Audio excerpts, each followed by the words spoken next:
The old house drug itself across the ocean floor. Out from a darkened window shot a chained harpoon. Sailing through the depths, it hooked into a distant rock and pulled the house forward. Once the house reached the point of impact, the chain retracted and the process repeated.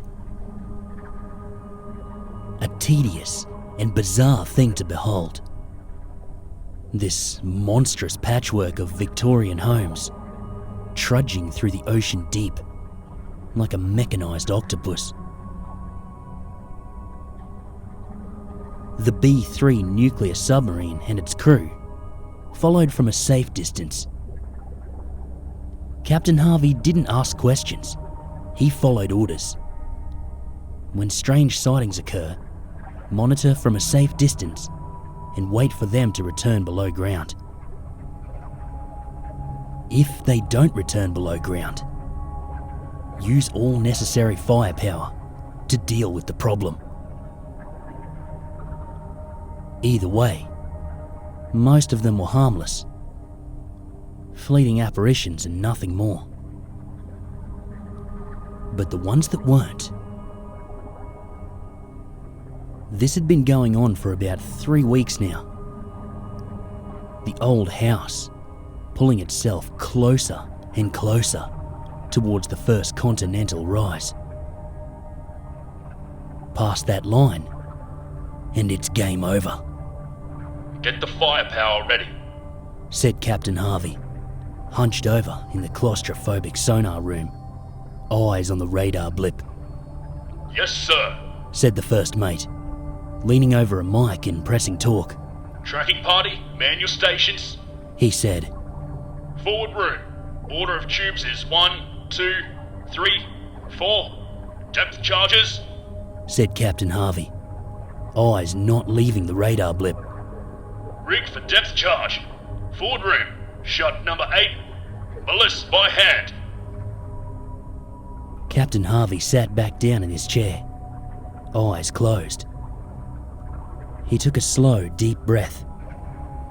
The target was about to cross the line. Judging by the external infrared cameras, it was one harpoon chain away from forced engagement. This was always the worst case scenario. Sometimes you simply took out the target and that was that. Sometimes the target fought back.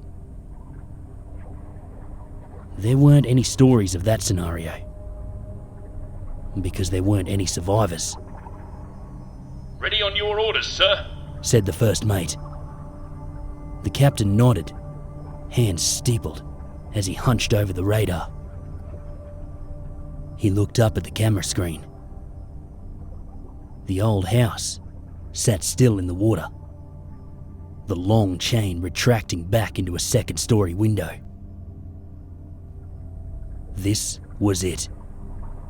One more move, and it was on. The chain slithered back into the dark. A long silence followed, the whole crew waiting, ready to engage at once. Sir? The captain shot him a look. The old house wasn't over the line. It could still turn back. The chain shot out from the window and sailed through the dark. Captain Harvey opened his mouth to speak, but only water came out. Salty, ice-cold water. He vomited onto the control pad. Engage. His voice strained as more water lurched out. The first mate's eyes filled with dread as he watched. Engage! He snapped. The first mate turned back to his mic. Ready 1, fire 1, check fire. He glanced over at the captain, still vomiting. Ready 2, fire 2, check fire. Nothing. The crew was silent.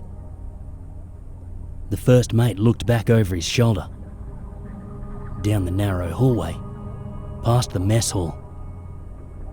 He saw something terrible.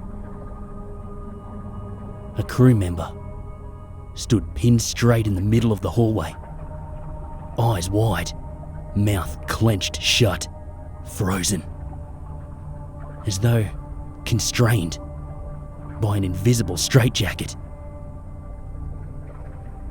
The first mate cursed under his breath and turned back to the captain.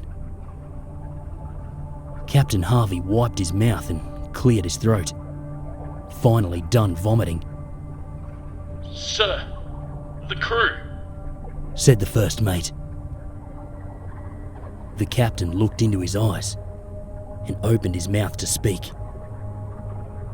He stopped, looked around the room, his face filled with realization. And then he laughed.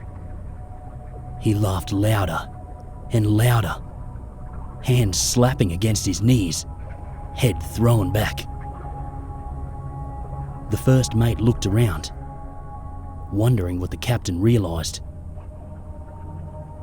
And then it hit him. The walls were getting closer. The room was getting smaller around them. The submarine was shrinking. The submarine was shrinking. Titanium walls pulling closer and closer, while they remained the same. He turned back to the radar. The old house was gone.